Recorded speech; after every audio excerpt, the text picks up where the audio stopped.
社会，大家都知道，可以说已经是非常明显呈现出来乱世，乱的程度，东西方历史里头找不到，有过乱，没有这么乱，所以很多人忧虑怎么办？这个世界还会有和平吗？乃至于国家领导人都这样说法，还会不会有太平日子？那问题是问我们，环境是我们人类创造的，主宰是我们要和平还是要动乱？是要平等还是要竞争？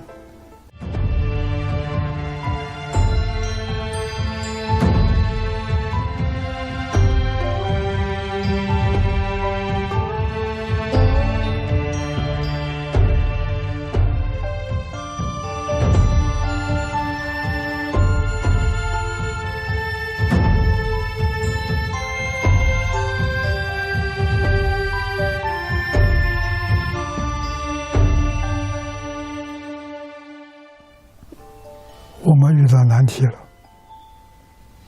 这个难题是个人的，个人就身心健康，身心健康出了问题，到穷日要找修身的，修身，家庭不和去找齐家的，对，这叫齐家的，这个治国，大的是治全国，小的是治一个县、一个村庄、一个小镇，镇长，遇到事情不能解决了，你到里面去找，一定可以找得到，他会帮助你解决问题。这部书可以救中国，可以救全世界。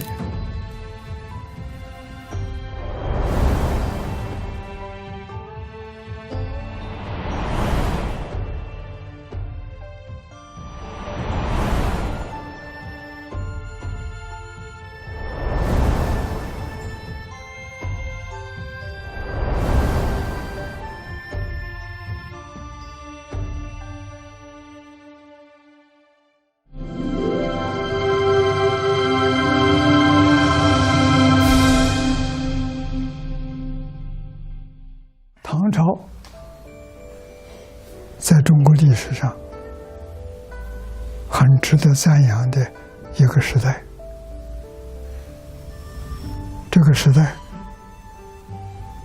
是唐太宗造成的。唐太宗用什么方法？群书之要。唐太宗27岁做皇帝，年轻啊。对于治国，他是外行他是将军武艺高强，特别是剑，百发百中。唐朝的天下是他打下来的，他父亲也要承认的，没有他就没有唐，唐是他缔造的。做了皇上了，不懂得怎么治国，别说治国了，治一个省、治一个县，他也没办法。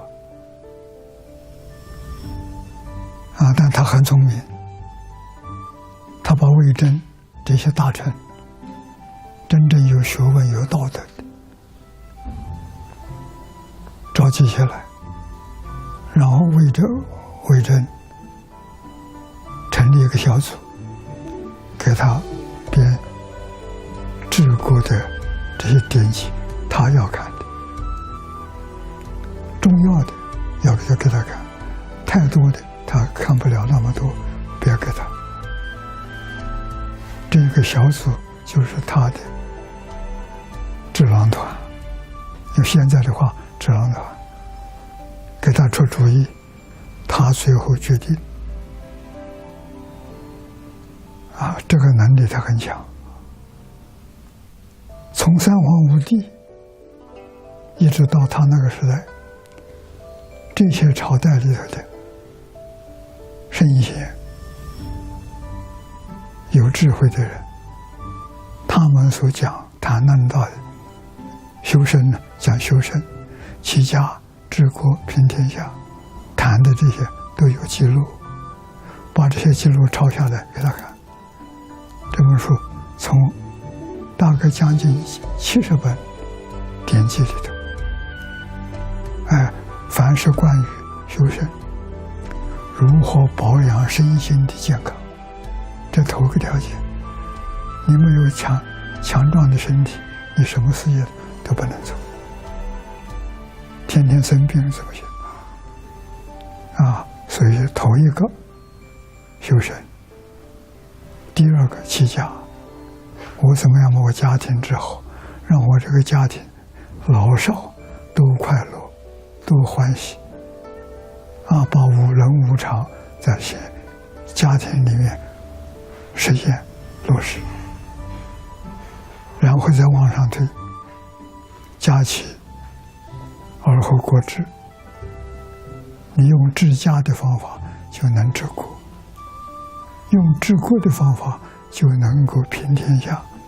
平天是平视同平等对待，和睦相处，那就是整个世界是一家人。这个人他欢喜所以他得到这部书，那么多人给他编、给他抄、给他收集资料，天天来给他看，看到欢喜。他就用这部书，自己根据这部书来行思，要求文武百官通通要读这部书。那么太宗他治理国家的成效如何呢？群书之要是不是起到效果了呢？我们看呢，太宗呢，他是公元626年即位，到公元649年去世，在位23年。他被誉为历史上的一代明君，有人称他是千古一帝。受群书之要的影响，唐太宗他以能够用贤纳谏、尊儒重道、勤政爱民而著称。他以文治天下，厉行节约，使百姓能够休养生息。结果很快就使社会出现了国泰民安的局面，开创了历史上著名的贞观之治，为后来唐朝100多年的盛世奠定了基础。那我们都知道贞观盛世、贞观之治，那么贞观盛世到底好到什么样的程度呢？我们可以从3个方面来看。首先呢，当时的农业得到了空前的发展，物产丰富。根据史书记载在贞观6、7年的时候，风调雨顺，连续丰收，像人们走到山东这些地方呢，都可以不用自带粮食，直接呢在路上就能买到。这是在以往的朝代从来没有出现过的现象。进了山东的村子，村民遇到过往的客人，都会很丰盛地招待他们，有时候呢还会赠送客人一些粮食。到了贞观8年、9年，还有13年到16年，这个农业又是连续丰收，所以我们可以想见呢，当时粮食丰收、物产丰富的局面。其次，贞观王朝的社会秩序好得令人难以置信。在贞观4年，也就是公元630年的时候，全国被判处死刑的人数有多少人呢？只有29人。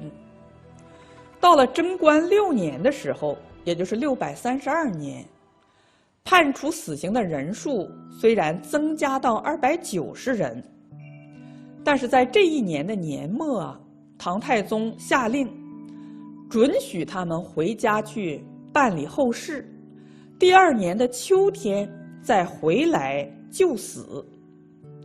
我们知道古人都是在秋天行刑，春生夏长，秋收冬藏，这也是按照自然节律啊来办理政治。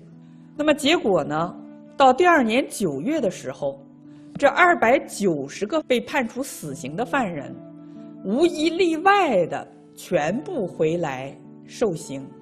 那从这里我们就知道了，即使是被判处死刑的犯人都没有逃跑，可见这些人呢，他都有羞耻心，他都知道自己做错事啊，应该接受处罚，他没有怨言。从这里我们就知道了，当时的贞观盛世不仅仅是经济繁荣，而且呢，人心都非常的平和，老百姓心中没有多少的怨气，社会秩序啊也非常的好。第三呢，就是贞观王朝是中国历史上唯一没有贪污的王朝，这可能也是唐太宗最值得称道的政绩。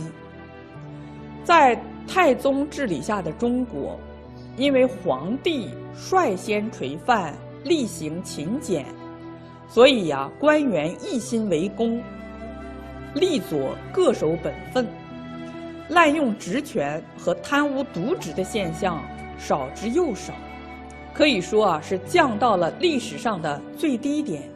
这和唐太宗运用群书之要的理念，以身作则，重视道德教化，并且制定了一套合情、合理、合法的政治制度，密不可分。那么这些成就的取得，也说明运用圣贤之道治国，不仅有效易从，而且快速。所以大唐天下，天下大治，是群书之要造成的，是经过考验的，这不是理想的啊！唐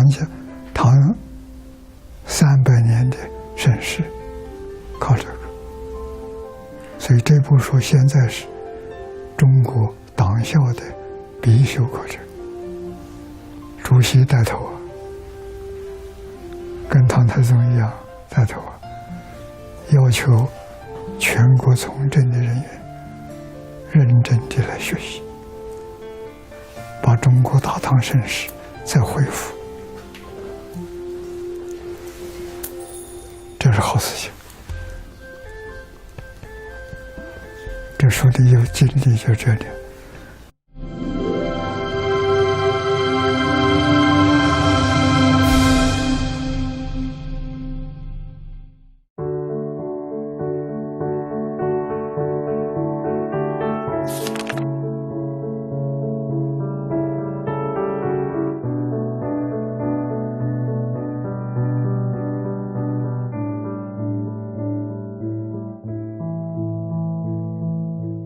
Oui, j'ai lu le livre des principes de gouvernance de la Chine ancienne.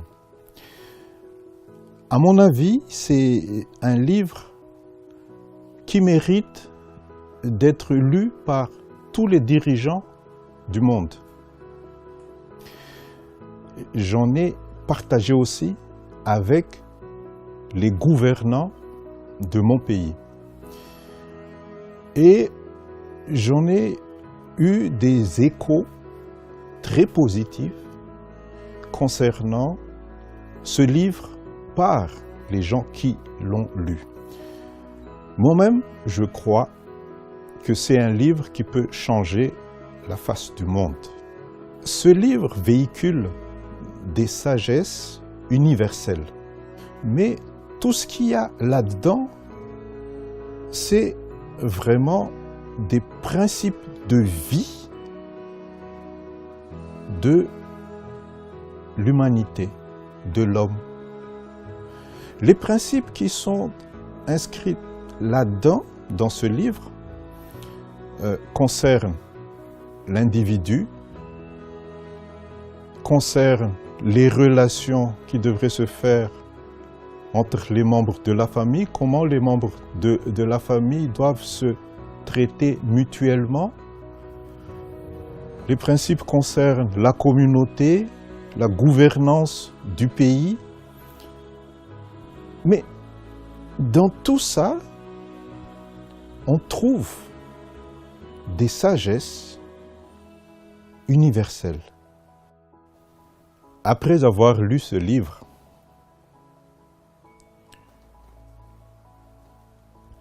on s'y réfère tout le temps, même dans la vie quotidienne.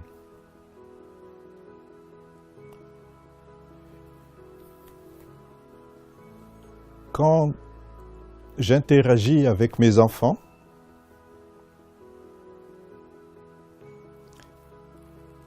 quand il y a un peu de difficulté, dans ce livre, il y a la solution. Quand dans le travail, au travail, quand il y a quelques tensions, parce qu'il y a beaucoup de pression, parce qu'il y a beaucoup de choses à faire, quand il y a un peu de tension entre les membres d'un groupe,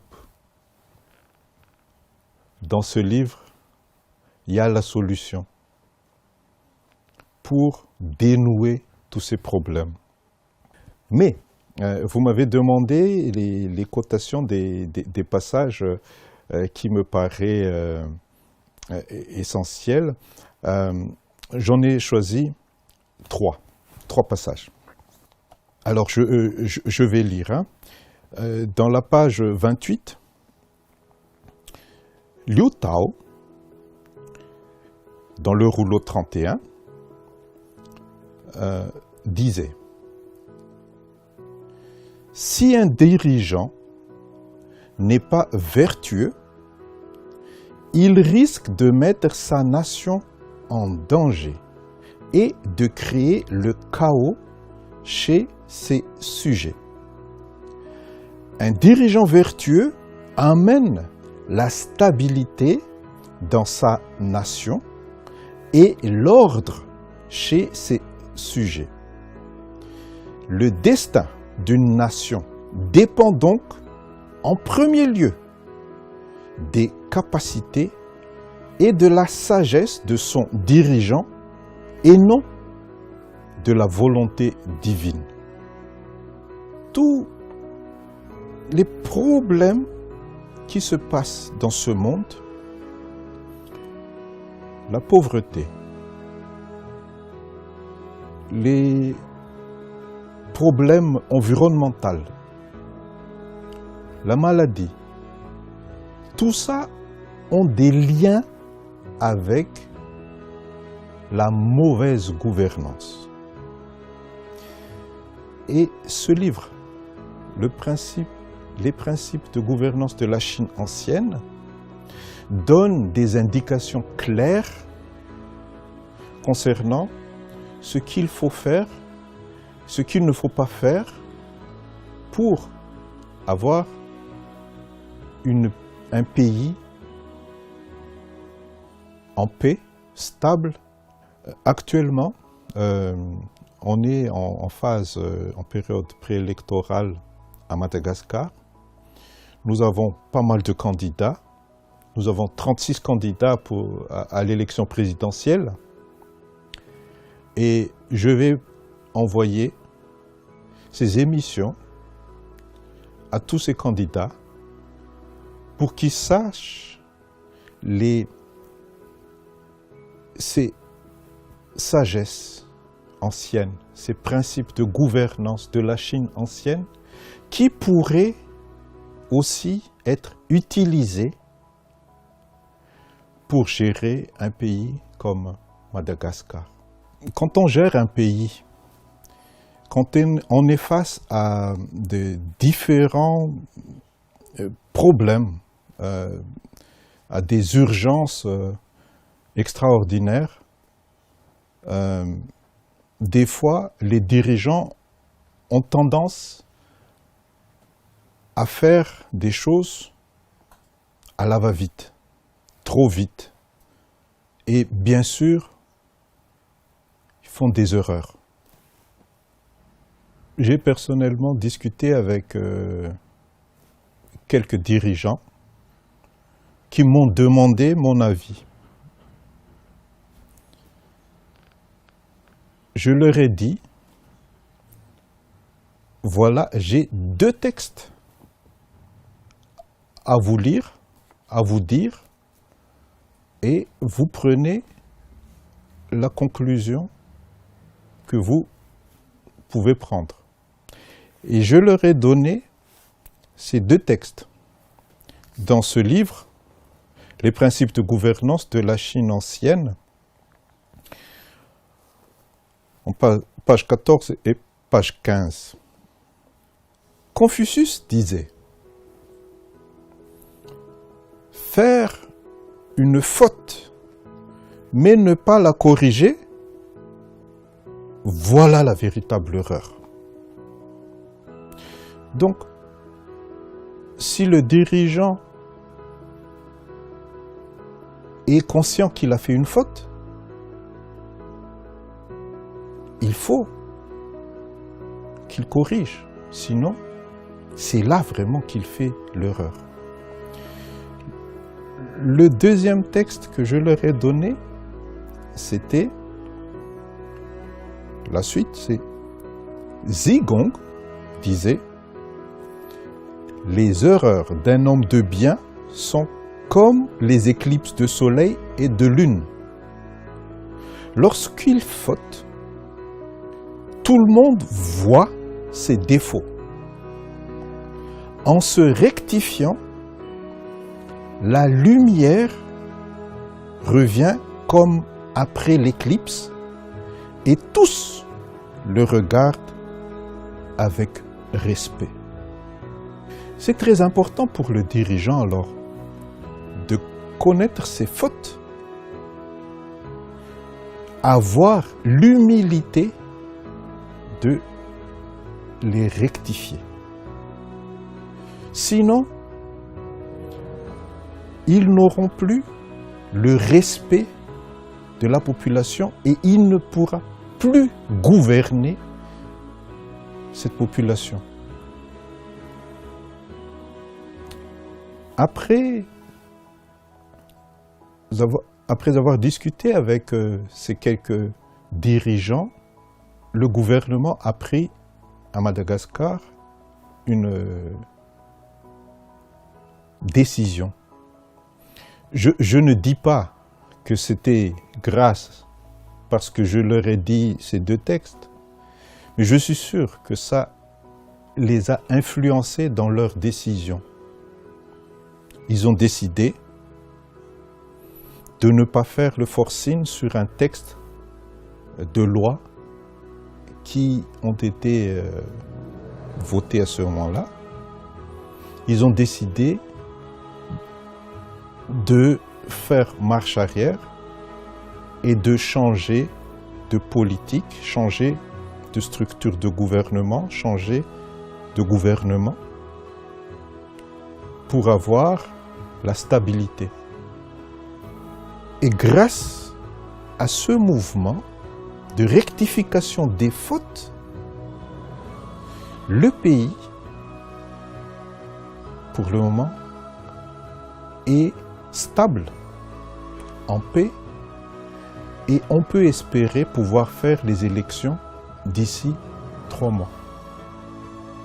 Donc, c'est un exemple très concret comment moi personnellement j'ai utilisé ce livre qui est mon oreiller pratiquement parce que je lis ce livre avant de dormir et des fois quand je me réveille.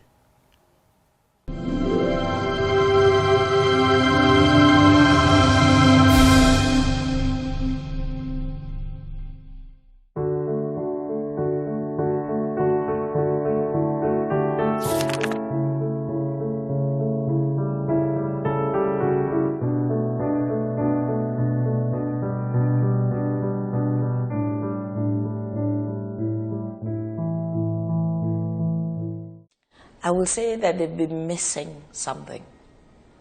Missing a great source of wealth, of information. They've been missing a collection that could either reinforce their thinking or also show them new vistas of thinking. Because you'd find sometimes you're getting advice, sometimes you're getting a kind of direction or some kind of forecast. If you do this, this may be the consequences to your people or to yourself. And sometimes, you know, during a working day, or I'm reflecting on something, or writing something, I look and say, okay, these governing principles must have said something about this. So it's like I use it as a reference, like a backing, to say, you see, this thing that we're thinking, a long time ago, some people have thought it out, and it's been put in this book. So it's to kind of support. So it's like having an encyclopedia somewhere, but this is an encyclopedia that is, it's spiritual, but not in the religious sense. It gives you information, it gives you advice that you cannot just get anywhere. I remembered one time with my minister, my present Minister of Education, and really I read quite a lot of scripts for him. But if you take, for instance, page 28, these are the virtues, you know, how a leader who is not virtuous will bring danger to the nation and chaos to his people. I remembered, you know, citing this example. We were just discussing generally about politics in my country. And then we were talking about the different political parties, the challenges of governance, and so on and so forth. And when we talked, then I said to him, look, there is this book that seems to have advice to the leader, how you can lead, how you can be a better leader to your people, and what happens to countries when they have bad leaders or people that are not supposed to be chosen are chosen as ministers. You know, what happens to that society, what happens to that nation. So we're talking like that, and then I took the book, and really I think we went through many of the scripts on leadership with him. And at the end of the day, I gave him a copy of the book. You know, it's only that not everybody has, you know, access, you know, to this kind of information. That's just coming, you know, not from any particular religious perspective. And for me, that's why I feel comfortable reading this.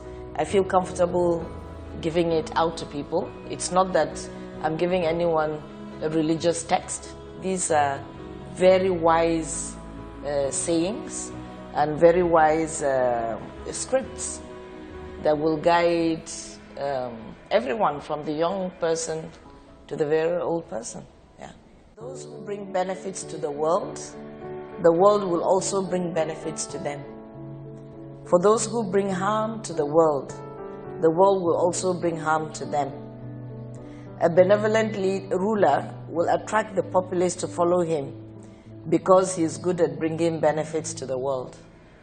So basically, for me, when you think of the world, you start with the family, the community, you know, because you will not just all at once bring benefit to the whole world. So it means you have to be good, you have to be kind, you have to be caring, you have to be sensitive, first to the family and then to your community. But if you are not, in the reverse, you know, it's like whatever are your bad deeds, you you will reap the bad deeds. Because then, if you are not good, you are not kind, and listen to the family, to the community, the family will also, in a way, reject you and leave you to your fate. So this, for me, is very instructive. But it also goes on, ends with the benevolent ruler. The ruler that loves his people, that cares for his people.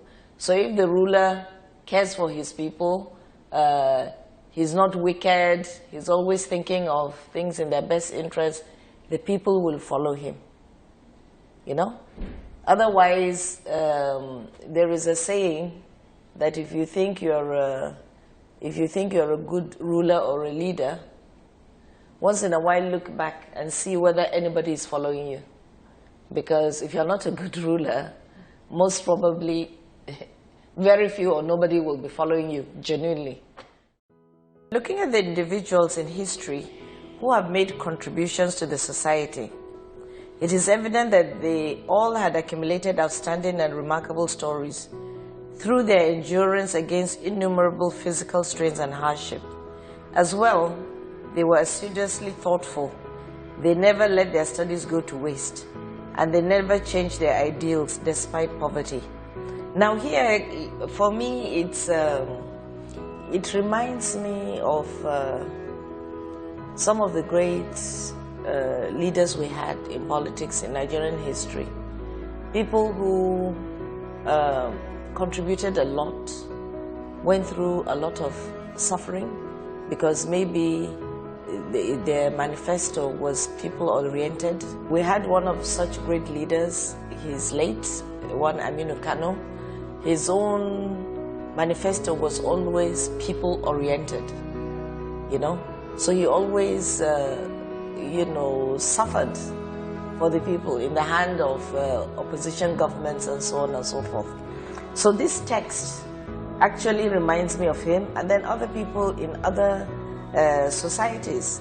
You find that you take somebody like Nelson Mandela, you know, if we're looking at the African level, look at all his travails, look at all his sufferings, all for the freedom of the people, because you see, he said they have accumulated outstanding and remarkable stories through their endurance against innumerable physical strains and hardships, you know. And at the end of the day, they were just doing it for the people, not to gain anything for themselves. So for me, this is a very important, important scroll in African listening and my own personal life. Yeah.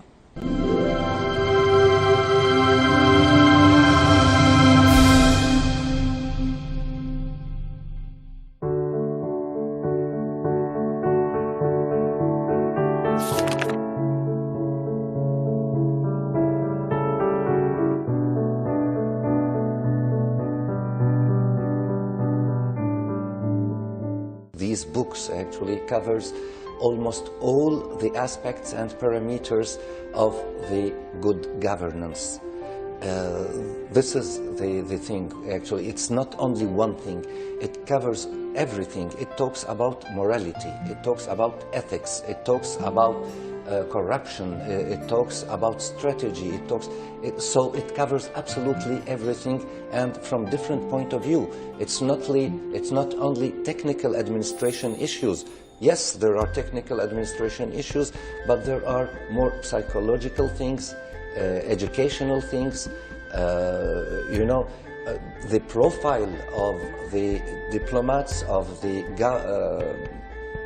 governing persons. So he offered me several books. Between these books, there was the books about the principles of governance, principles of ancient China. So at the beginning, I said, these principles should be expired nowadays. Ancient China goes back 2,000 years ago, and I don't know if it is really relevant. So, but in any case, I'll have a look. So I read some paragraphs, and I was really impressed, because it appeared to me that it is still relevant nowadays. And more I read in it, I found that it is not only relevant, but it is in advance also in some articles for our time. Par exemple, si on veut voir comment c'est encore valable de nos jours et en avance par rapport à son temps et peut-être de notre temps, il y a ce passage. Voilà, il est là. Donc, ici il dit, afin de cultiver sa vertu, un homme devrait d'abord montrer l'exemple auprès de sa femme en la traitant toujours avec respect. Donc ici, on parle du respect de la femme et c'est quelque chose qui est encore d'actualité dans beaucoup de sociétés de nos jours. Puis, en s'érigeant en modèle auprès de ses frères et sœurs avant de prétendre pouvoir gouverner un pays. Donc ici, on demande au gouverneur de donner l'exemple du respect de la femme et de l'égalité de l'homme et de la femme. Et ça, vous savez que l'égalité des genres est une priorité de l'UNESCO. Si on veut, en fait, il y a beaucoup d'exemples et on va peut-être passer beaucoup de temps, mais je ne vais pas prendre tous les exemples. Je vais prendre peut-être un autre exemple qui est important parce que c'est encore quelque chose qui nous manque. Voilà. Ça, pour moi, c'est un article qui parle du courage, de la franchise et de la sincérité d'un dirigeant pour le bien de son pays. Il dit, les ministres fidèles n'hésiteront pas à braver la mort en osant critiquer franchement le souverain. Seule une critique sincère peut exposer la vérité. La franchise est donc ce qu'un dirigeant éclairé souhaite et c'est pourquoi ces loyaux sujets n'hésitent pas à risquer leur vie en s'exprimant avec sincérité. Bien sûr, ici, il parle aussi du profil psychologique du dirigeant. Le dirigeant intelligent doit accepter les critiques. Et seuls les dirigeants qui ne sont pas intelligents, qui n'acceptent pas. Il y a beaucoup d'autres exemples aussi. Il y a des exemples qui correspondent un petit peu à la politique d'aujourd'hui et au clivage politique gauche-droite. Voilà. Tous prétendent connaître des méthodes de gouvernance, mais leur mise en pratique diffère. Et ça, c'est le problème politique. Gauche et droite, chacun prétend avoir la bonne méthode, la meilleure méthode. Certains estiment qu'il importe de rectifier les erreurs d'autrui. D'autres pensent d'abord à corriger leurs propres fautes. Rectifier ces erreurs, c'est aborder le problème à sa source, tandis que rectifier celle des autres, c'est s'attaquer à ses conséquences. Un gentilhomme attaque un problème à la source et peut ainsi cultiver sa vertu, se réaliser et éviter les conflits. Un homme de peu s'attaque aux conséquences d'un problème, se fait des ennemis et ne réalise rien. Donc ça, c'est effectivement, ça s'adapte aussi au clivage politique.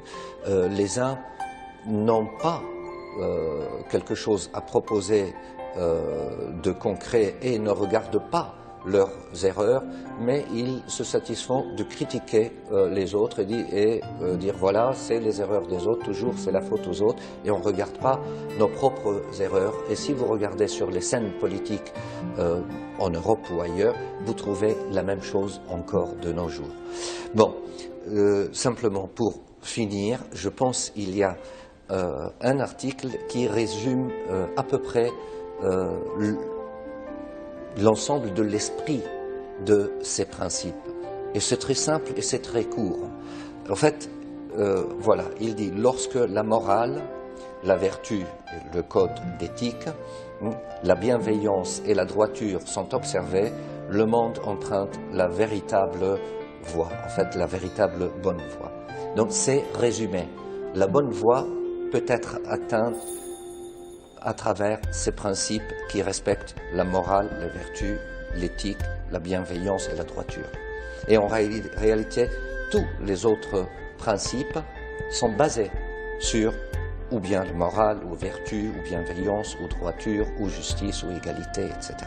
Donc, je pense sincèrement que quand on lit même au hasard des fois. On n'est pas obligé de le lire dans l'ordre. On peut lire au hasard et on trouve toujours que c'est approprié et c'est pertinent encore aujourd'hui et probablement demain. À mon avis, ces principes, ce sont des principes qui rapprochent l'homme de son état d'humain, de l'humanité. Et surtout, ça s'adresse aux gouvernants, et malheureusement, c'est les gouvernants de nos jours à travers le monde qui ont besoin de respecter ces principes. The most important thing to keep in mind is that these principles are still relevant nowadays, and they are based on the ideal principles of human beings, which is equality, justice, morality, ethics, and so on. So the most important thing to keep in mind, the relevance of these principles. This is the first thing. Second thing, these principles could apply for any directing organ or person, and it is available not only for diplomats or for governing people, but for anybody who is involved in any administration. And also, actually, it could be used by any citizen just for the principles themselves. Since the principles, as I mentioned, are still relevant and are in advance. So this book could be read by anybody. And actually, there are different levels of understanding also of these principles. But whatever the level of understanding that you have, it will be also, always benefit for the person who reads it.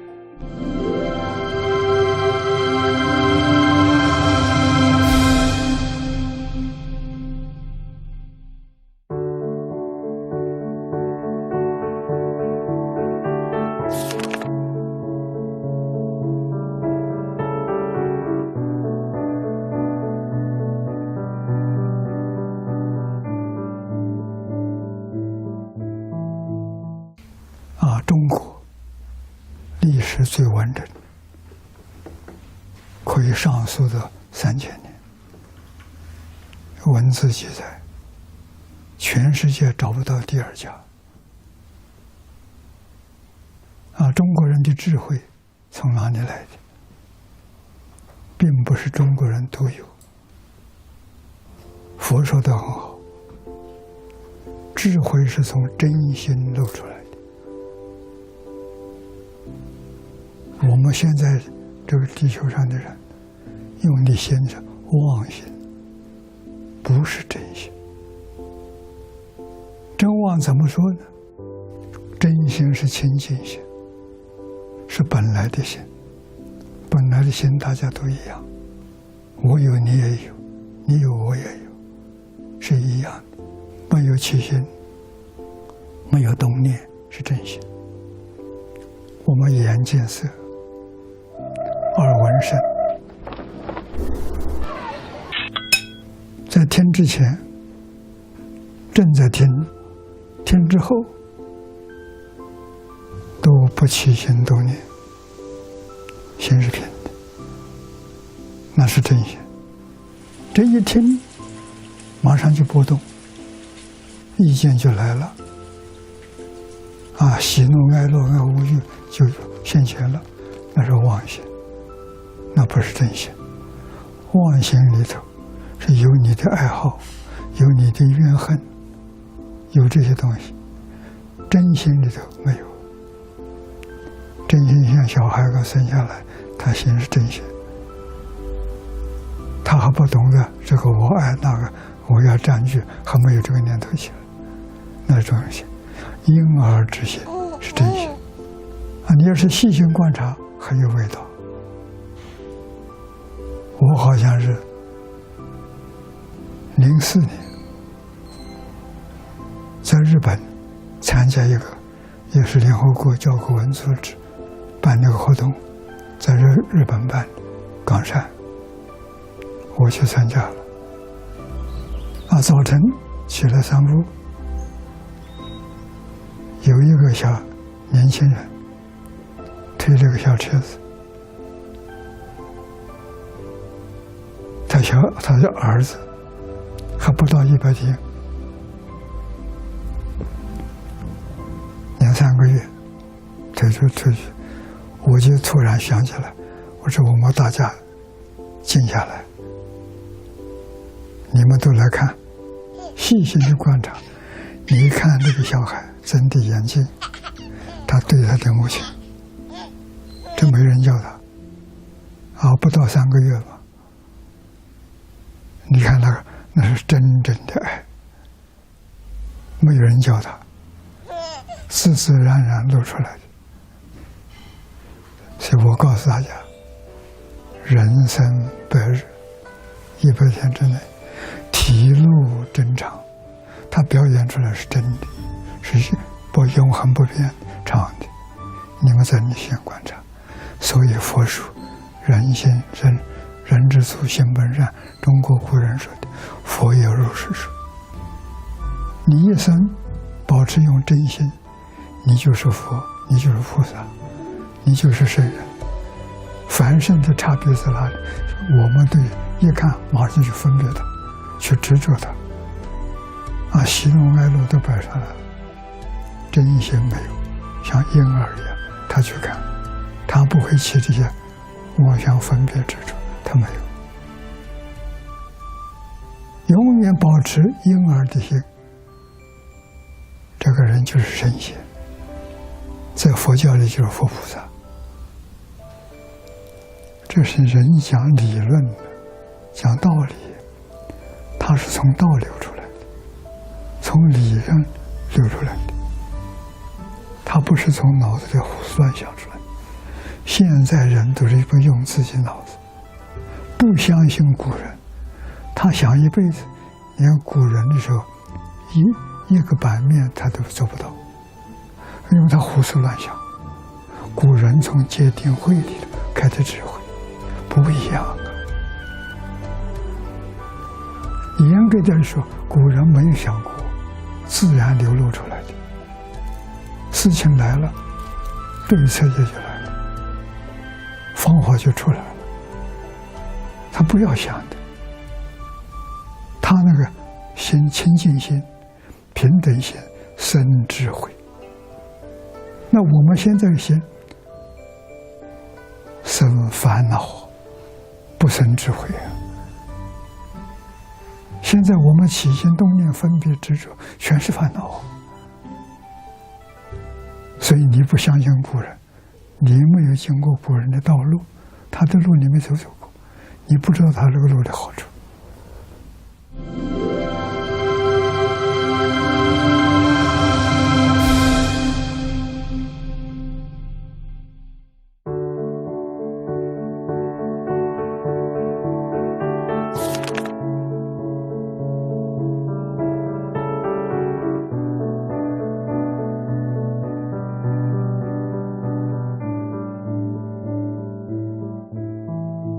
We have to balance out our ways on this planet, and the only way to balance out our ways on this planet is by means of learning, by means of creating a humanistic worldwide culture which is characterized by a great diversity and by also the maintenance of what has been developed over thousands of years.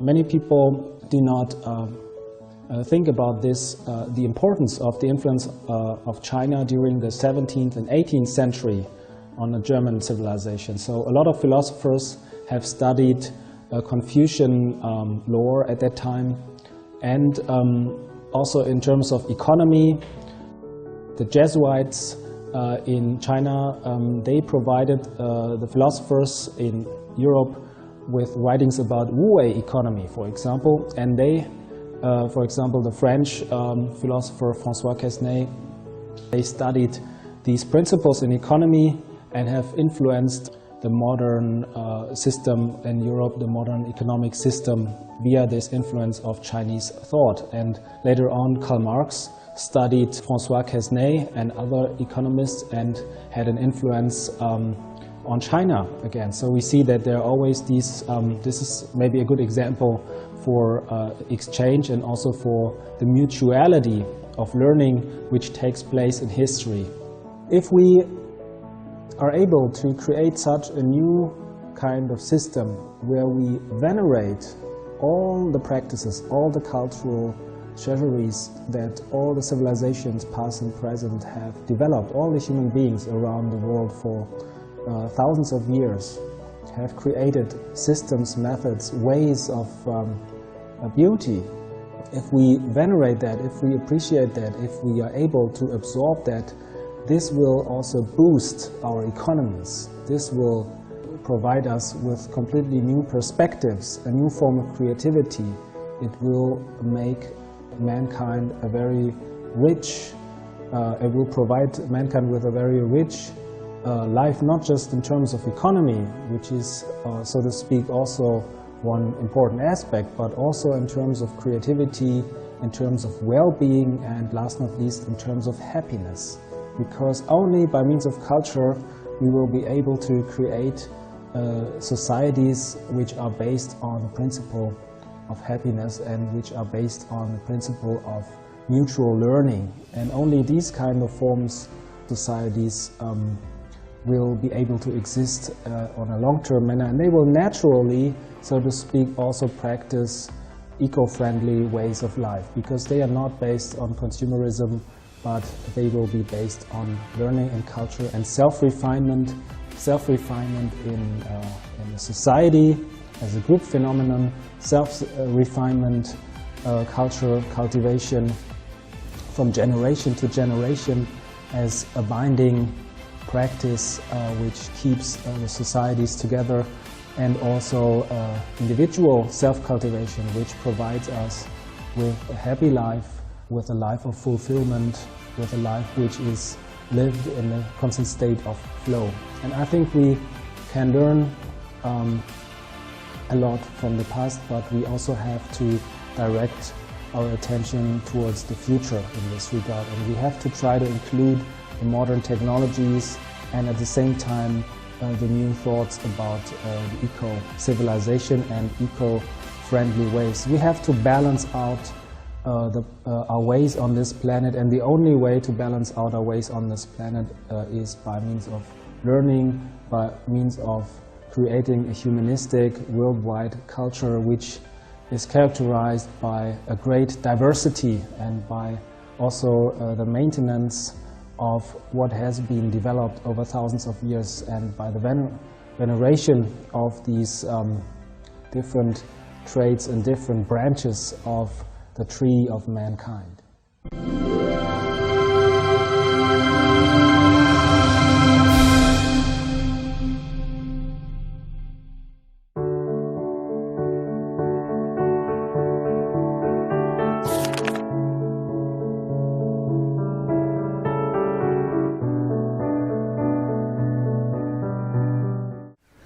我在